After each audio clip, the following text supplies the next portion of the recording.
আমাদের রূপগঞ্জ উপজেলা পরিষদে 1% থেকে যে প্রজেক্টগুলো নেওয়া হচ্ছে, এই প্রজেক্টগুলো আমাদের মাননীয় সংসদ সদস্য জনাব মোস্তাফিজুর রহমান ভূঁইয়া দীপু স্যার উনি ওনার ফেসবুকে এটি অলরেডি প্রচার করেছেন।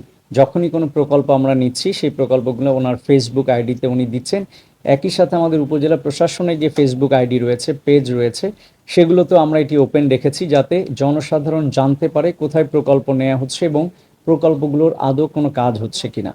এই বিষয়ে আমাদের এখানে একজন অপরাধ বিচিত্রার শাহিন নাম ছেলেটি, সে ঢাকা থেকে এসেছিল এখানে আমার অফিসে। আমাকে জাস্ট পরিচয় হওয়ার পরে উনি বললেন যে কক্সবাজার যেতে চান, কক্সবাজারে ওনার ফ্যামিলি সহ 2টো রুম 2 দিন এবং 3 রাতের জন্য ব্যবস্থা করে দিতে বললেন, আর বিমানের 3টা টিকিট করে দিতে বললেন। তো আমরা যখন অপারগতা জানাই তখন উনি বললেন ঠিক আছে, এগুলো অ্যারেঞ্জ করা লাগবে না, আমাদেরকে 50,000 টাকা দেন যাতে আমরা নিজেরা যেতে পারি। তো আমরা সেগুলোতে অপারগতা প্রকাশ করেছি। তারপর উনি আমাদের ফোনে হুমকি দিয়েছেন।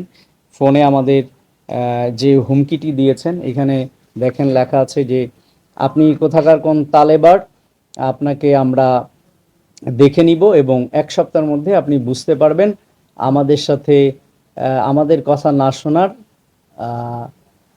না শোনার ফলাফল কী।